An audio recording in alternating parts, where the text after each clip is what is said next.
Atrocious and racial discrimination present in American society sparked the African American Civil Rights Movement as nonviolent protests began to sweep the South.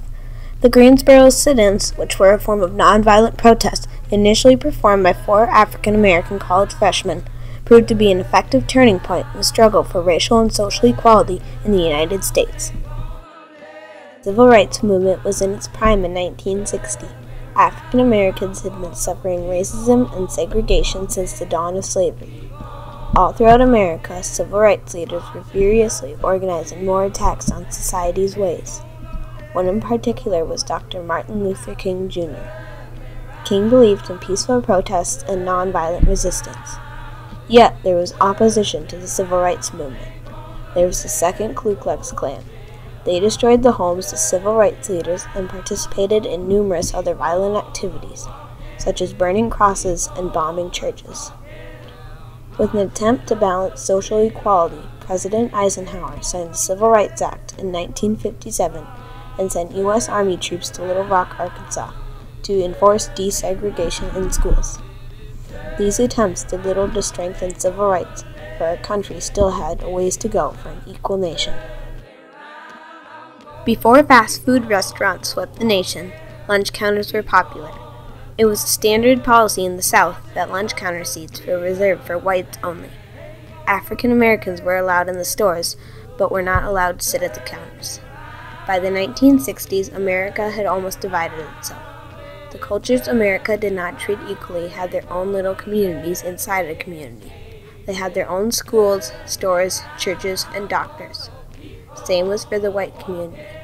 What was lacking in our country was interaction regularly with people outside of your own color.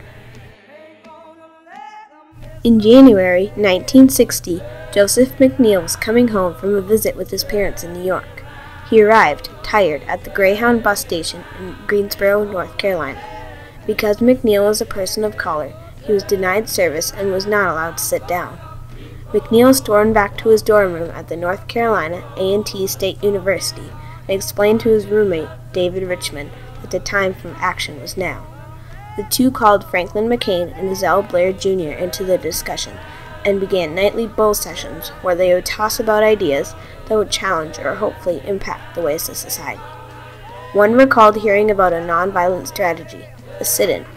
This tactic was a newer form of protest and had been used by Gandhi during India's battle for independence. It was when a group or individual would sit at a lunch counter or another place where they are not treated equally. They would sit and refuse to move, no matter how much physical or verbal abuse was thrown at them. In this case, the 4 African Americans were not allowed to sit at the lunch counter as equals. The others agreed reluctantly. They went to tell Zell Blair Jr.'s mother about their plan. Corrine Blair warned them, "What you're going to do is not going to affect only your family, your friends, your community. Are you ready for that?" Corrine Blair, January 31st, 1960. February 1st, 1960, David Richmond, Joseph McNeil, Franklin McCain, and Zell Blair Jr. met on the front lawn of North Carolina A&T College. Dressed in their Sunday best, the 4 set off downtown towards F.W. Woolworth. Once inside, McCain purchased a notebook and made sure to get a receipt. Finally, they decided to strike and sat down at the lunch counter. Almost instantly, a hush fell over the customers, and heads turned to stare at the 4 African Americans that were defying the law by sitting at a lunch counter that was reserved for whites only. A little while later, a police officer arrived. He did not attack, but paced back and forth behind the boys, smacking his nightstick into his palm repeatedly. The boys realized he did not know what to do. With a sense of hope, the 4 continued to protest. Later, as they were leaving Woolworth, a reporter from the Greensboro Record met up with the boys. He asked if they were coming back the next day, which they replied they were indeed.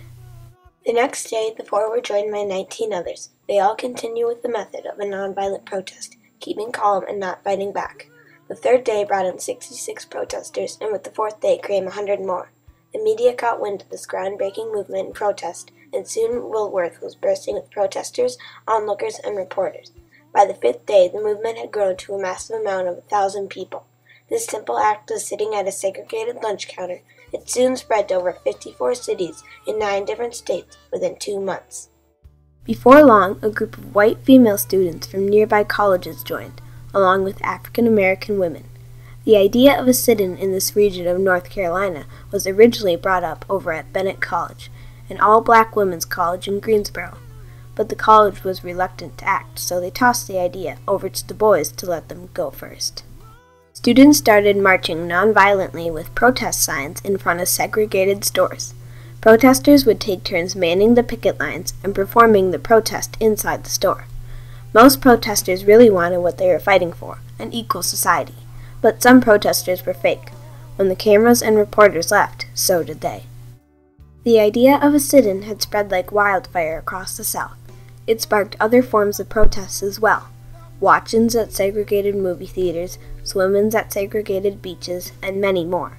However, there was still resistance to integration in the South. In Memphis, Tennessee, African American students sat at a lunch counter in a Kresge's store. Immediately when we sat down, the police were called. We had not done anything. We weren't tearing up anything. We weren't loud. But we were sitting down to ask for service. And the lady came around and she asked, what do we want? And I ordered a milkshake. And somebody else, we all ordered simple things just to see if they would serve us.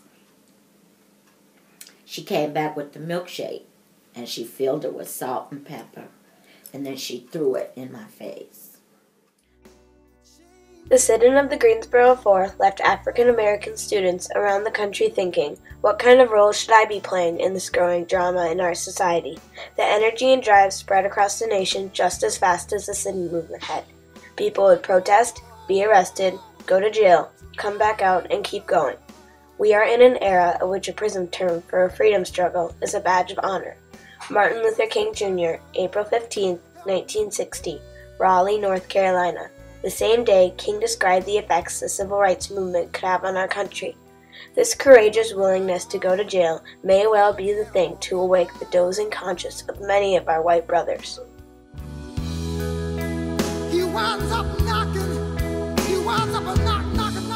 Sit-ins did have a large impact on the civil rights movement. Woolworths was desegregated in July 1960, along with 200 other cities. Besides the sit-ins, there was also the Montgomery bus boycotts, the March on Washington, and the Freedom Rides that played key parts in the civil rights movement.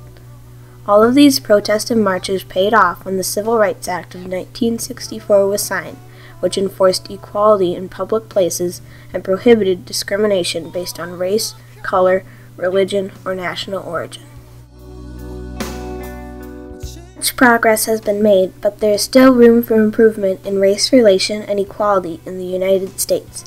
The recent incident at Washburn High School in Minneapolis is an example of the continuing racism in our society today when 4 white students hung a dark-skinned doll by its neck in the hallway. We have still not come to that totally equal country that so many people fought for. You can change a law, but you can't change people's thinking. Barbara Owens, January 20th, 2013. But we still made a large jump since the civil rights movement. In 1967, bans on interracial marriages were declared illegal after Mildred and Richard Loving challenged the bans in Supreme Court. African Americans are now regular parts of our government as well.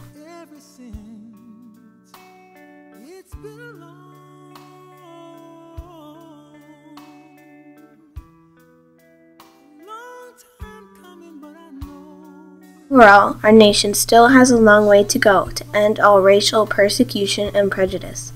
But as Martin Luther King Jr. once said, I have a dream where little black boys and black girls will be able to join hands with little white boys and white girls and walk together as sisters and brothers. I have a dream today.